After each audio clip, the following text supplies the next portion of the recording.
Welcome to Sportpen. We're stepping up to the plate today for a deep dive into the extraordinary journey of Jackie Robinson. We'll be tracing the pivotal moments, the sheer force of his determination, and those game-changing performances that really etched his name into sports legend. Absolutely. And what's truly compelling about Robinson isn't just, his undeniable athletic gifts.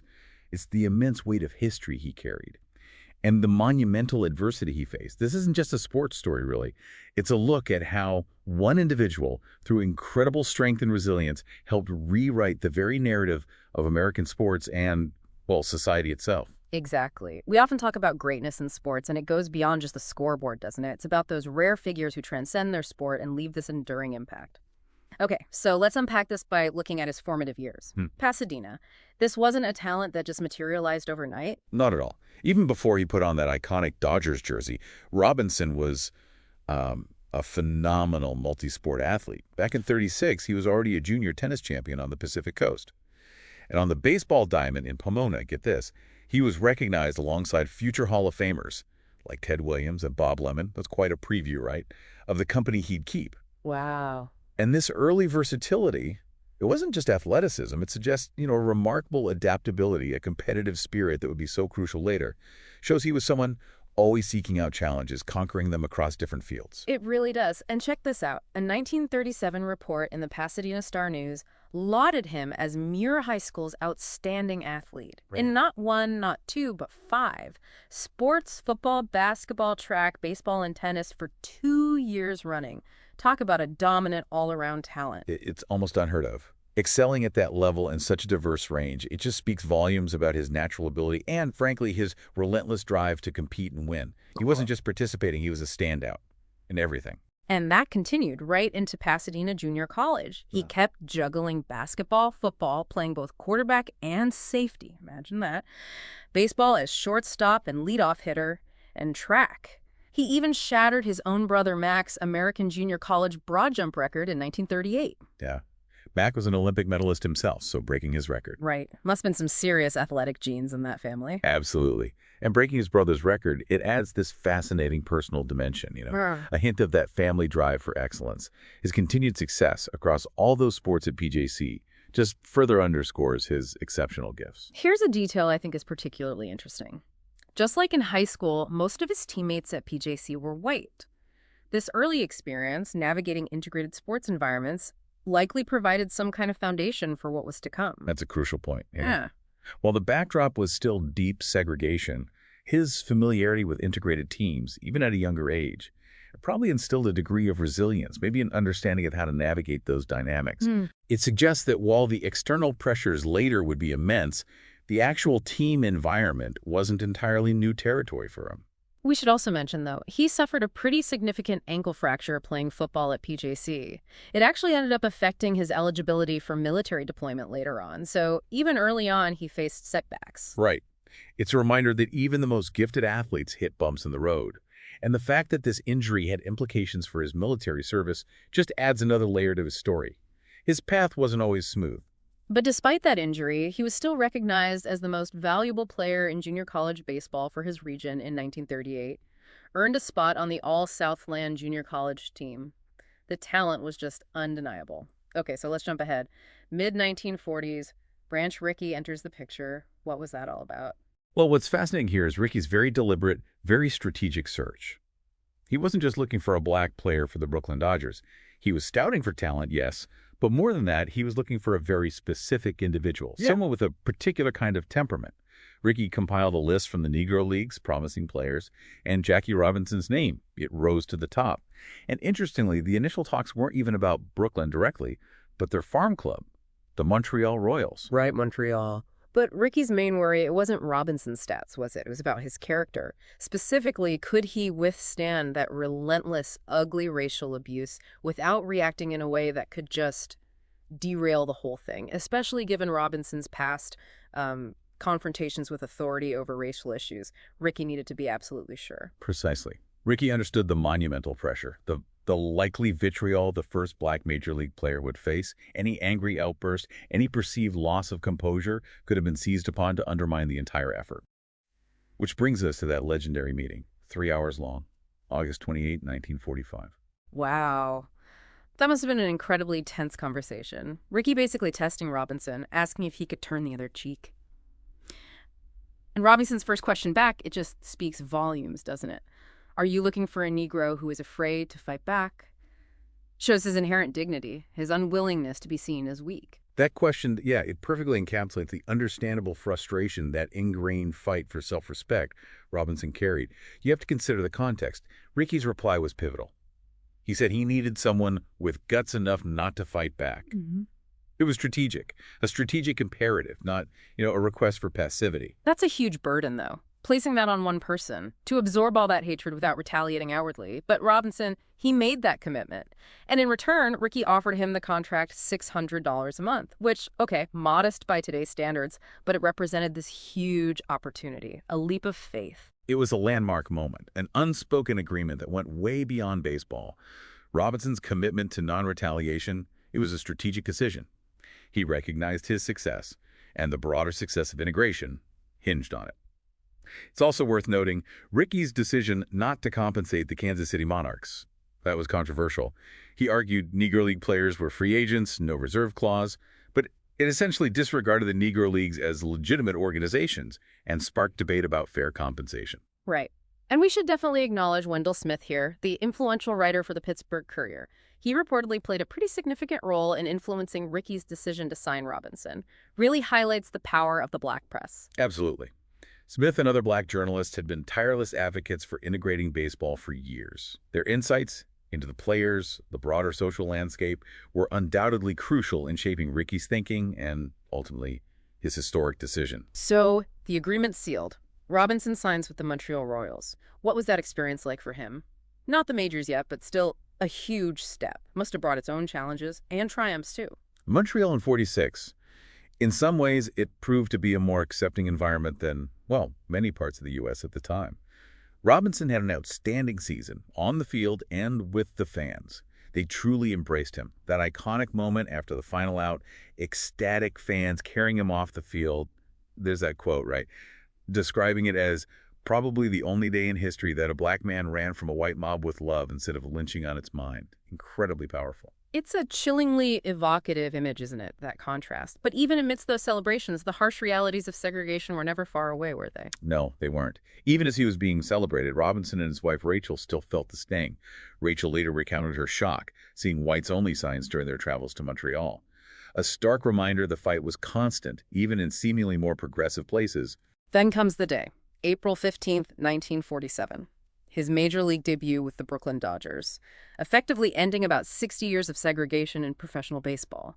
Can you even imagine the pressure he must have been under? The weight of that moment. Yeah. It's almost impossible to truly comprehend. He wasn't just a rookie trying to make a name for himself. He was carrying the hopes, the dreams of an entire community. And the racial animosity. It was immediate, intense, that orchestrated barrage of vile insults from Phillies manager Ben Chapman. It's just a sickening example of the ugliness he faced. I remember reading it nearly broke him, that he was right on the verge of reacting before he managed to compose himself. Speaks volumes about his incredible self-control, his understanding of the bigger picture. That moment truly underscores the extraordinary self-discipline Robinson had to exercise. Just reinforces the agreement he'd made with Ricky. And the understanding that his ability to endure, to just endure, was absolutely crucial for the whole goal of integration. It wasn't about lacking feeling. It was a strategic act of resistance. And it wasn't just opponents. There was even that reported attempt by some St. Louis Cardinals players to strike rather than play against him. Thankfully, it was averted, but it shows how deeply ingrained that prejudice was. That incident, yeah, it reveals the deeply entrenched resistance Robinson faced. Some players willing to boycott games.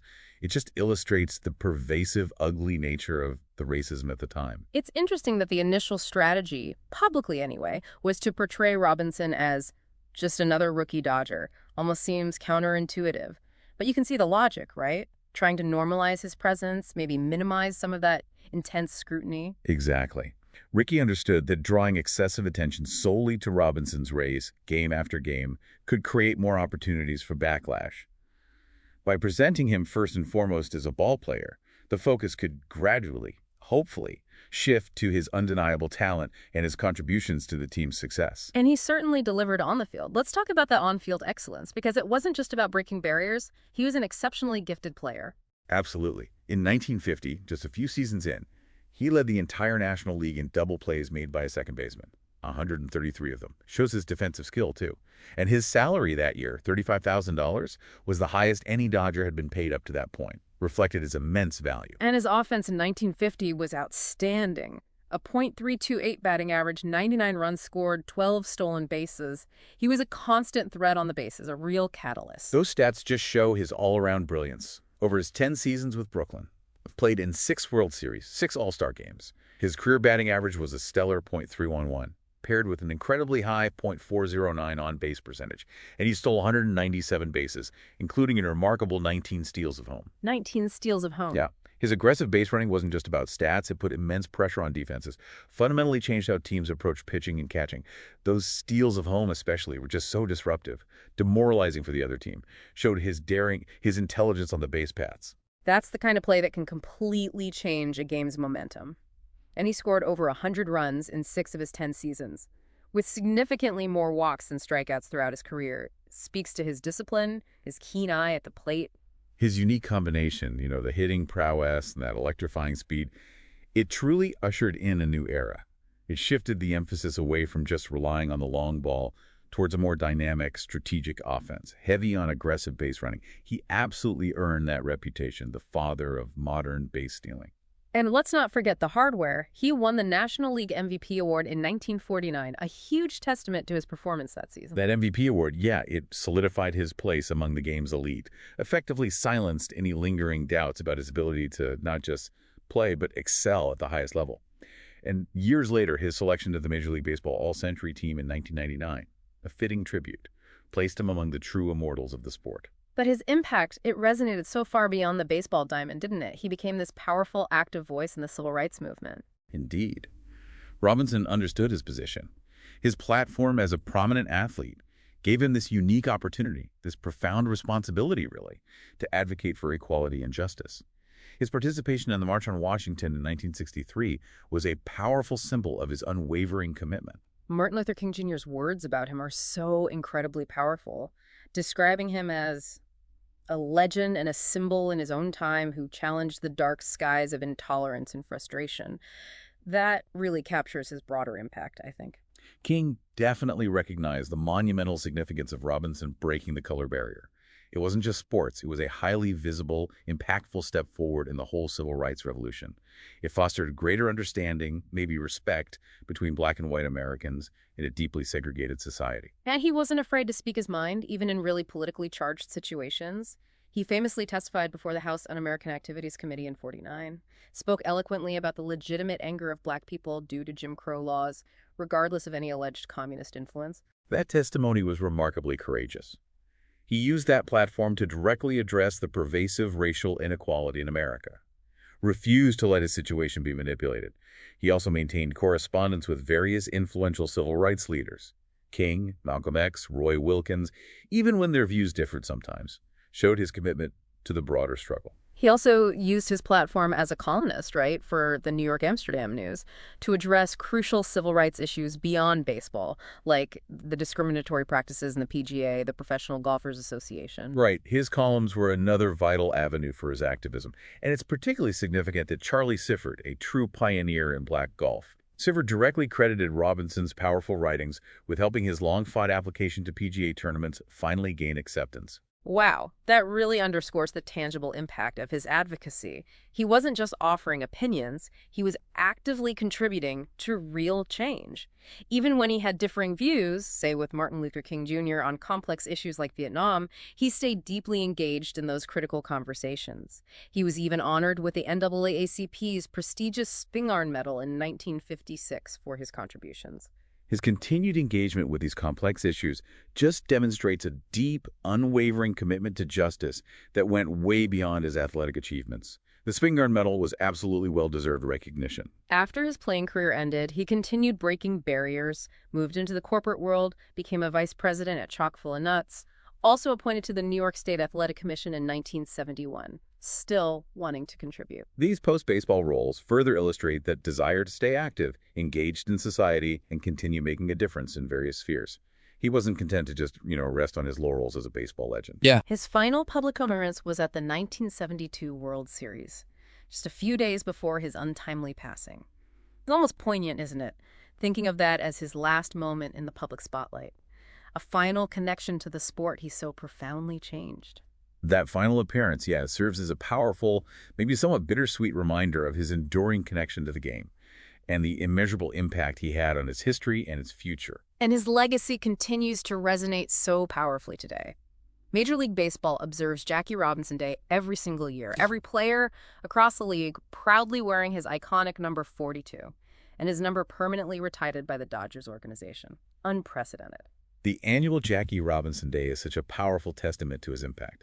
A vital moment for reflection on the progress made, yes, but also the work that still needs doing for true equality. And the permanent retirement of his number across an entire franchise. An unparalleled, fitting tribute. He's also been posthumously awarded the Presidential Medal of Freedom and the Congressional Gold Medal, two of the highest civilian honors in the U.S. And the Jackie Robinson Foundation continues to do incredible work, providing scholarships and mentoring to countless students. These prestigious honors just underscore the truly profound and lasting impact he had on American society. And the foundation, it stands as this vital, living part of his legacy, ensuring his commitment to opportunity and equality continues to inspire and empower future generations. It's also remarkable how his story has been used, in baseball diplomacy efforts, teaching lessons of perseverance and overcoming adversity globally. It truly highlights the universal appeal and enduring power of his story. And of course, numerous books and films chronicling his life, including that groundbreaking 1950 film where he actually played himself, the Jackie Robinson story. That film was groundbreaking in its own right, giving audiences this direct personal portrayal from the man himself. Played a significant role in getting his powerful story and his message out to an even wider audience back then. Jackie Robinson's impact is truly immeasurable, isn't it? Far more than just a phenomenal athlete, he was a transformative force, courageously using his platform to fight for justice and equality. His extraordinary courage, facing that relentless hostility, combined with his exceptional talent. It didn't just shatter the color barrier in baseball. It ignited a powerful flame in the broader civil rights movement, paving the way for future generations. His story is just timeless, a reminder of individual courage and the pursuit of a more just society. Absolutely. His enduring legacy reminds us that true greatness, it lies not just in athletic achievements, but in having the courage to challenge injustice and inspire a more inclusive, equitable future. This deep dive really reveals the multifaceted nature of his greatness, the skill, the resolve under unimaginable pressure, and that profound social impact that continues to inspire today. Thanks for listening to Sportpen.